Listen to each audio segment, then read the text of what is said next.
Hey guys, it feels so good to be back right now, sitting here talking to you guys. I was in Tampa Bay, if you guys do not know, for the past couple of days, and I was just getting the Super Bowl atmosphere, and I was just kind of bringing in all the information. I was getting a vibe from Tom Brady. I had Bruce Arians in my ear, I had Brady in my ear, and I was just thinking, like, what's a big time move the Vikings can make right now that would make me think that they could actually go win a Super Bowl right now? And I got the answer for you guys. It's trade up and draft Rashawn Slater out of Northwestern. I think he's the best lineman in the draft. I mean, I could make a video of me explaining why he's better than Penei Sewell, but I don't really think that's worth your time. I just think he's the best overall lineman in the entire draft. He can play any position. I think the Vikings, they want to make a splash move. It's going to be go get him. Anyways, that's what we're talking about in this video. New here, sorry for the delay, haven't posted in a while, but thanks for everybody keeping watching my videos while it's gone. We're back every single day now. Vikings, we got the draft in 2 weeks. There's gonna be a 5-hour live stream for that. Get ready for that. All days of the draft. It's gonna be a lot, but I'm so excited to get back after it. Anyways, Vikings drafting up to take Rashawn Slater. Anyways, let's talk about it.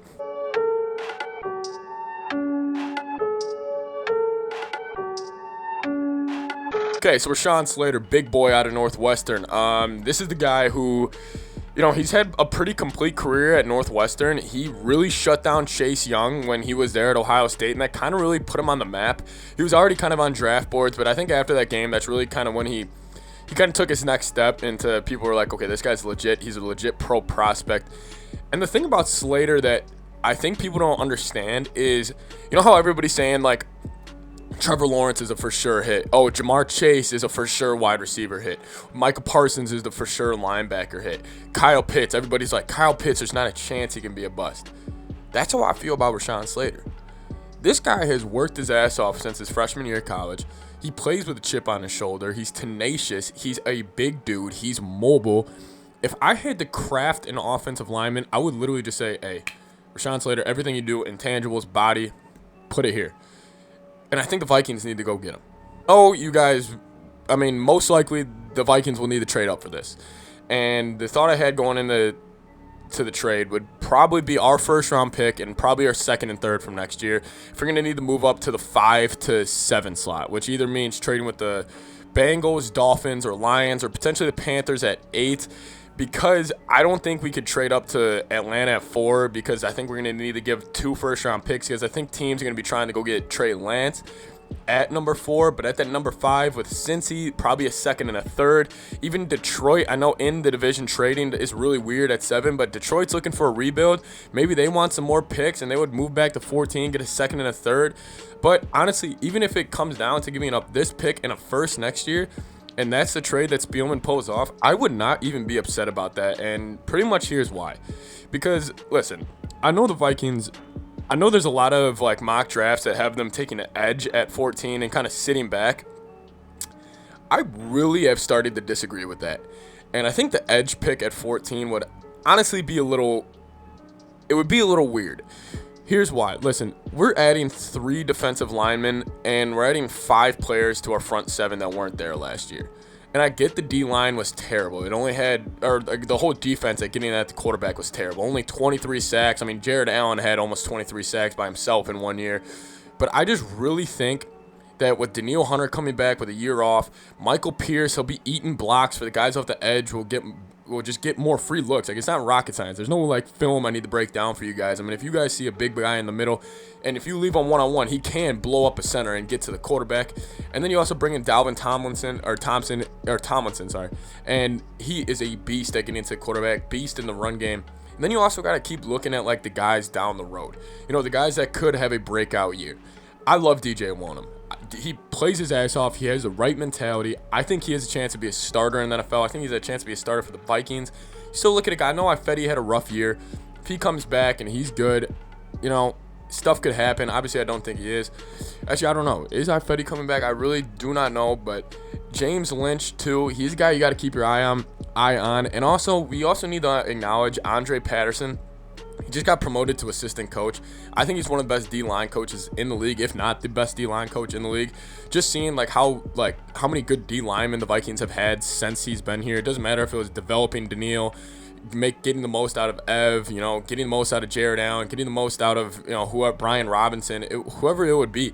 He gets the most out of the D linemen. The thing the Vikings have struggled with, though, is developing offensive linemen. And I think when you, as a team, you got to be pretty self-aware. I think the Vikings need to be self-aware and say, listen, we're not good at drafting offensive linemen.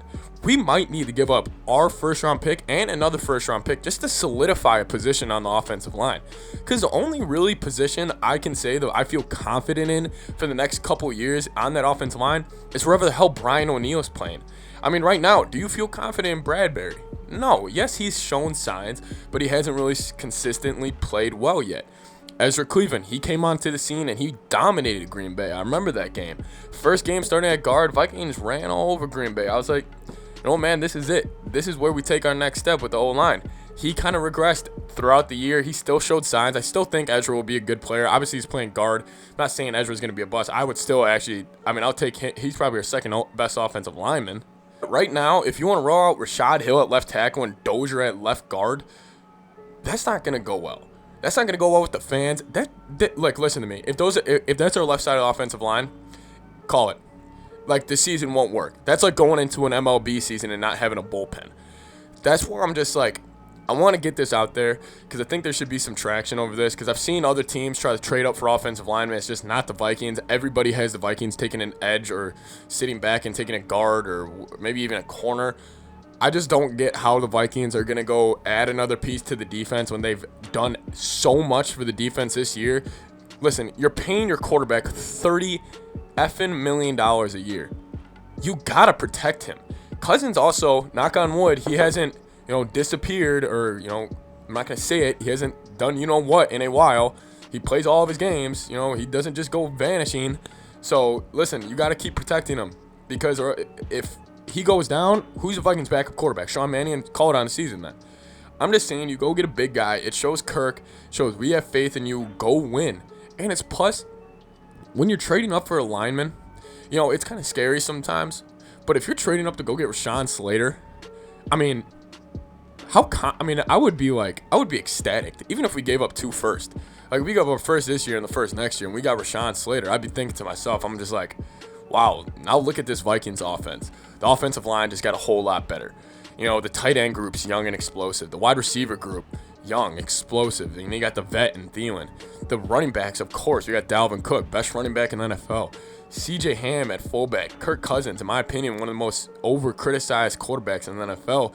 Then you also, on top of that, you add a defense that's added five Pro Bowlers to that defense in the offseason with injuries and opt-outs and everything. You're looking at that and you're saying this team can actually make a run this year. I want to know what you guys think, though. If you got that notification on your phone on draft night that the Vikings gave up their first round pick next year and their first round pick this year, traded up to get Rashawn Slater, what would you guys think? Because, hey, listen to me right now, all Vikings fans. If we went and we traded our first round pick last year, I know some people would be in the comments, why would you trade a first round pick to move up 7 spots for a lineman or whatever? Listen, if we go get Rashawn Slater, I promise you right now, that pick will be in the 25 and back of next year's first round pick. That might damn near be a second round pick. They'll be closer to the top of the first, or they'll be closer to the bottom of the first round next year than the top. Because listen, the Vikings will be a good team. They're gonna win games regardless next year. There's too much talent on the roster. There's too much brain in the coaching staff. I mean, this team just has unlimited potential. You just need to shore up the bullpen, which is the offensive line. You don't win games in the NFL without winning in the trenches. You don't win games in the MLB without having a good bullpen. That's just how it is. Go get Rashawn Slater. Leave a like on the video. Comment down below. Sub for more Minnesota Vikings takes. Talk to you guys next time.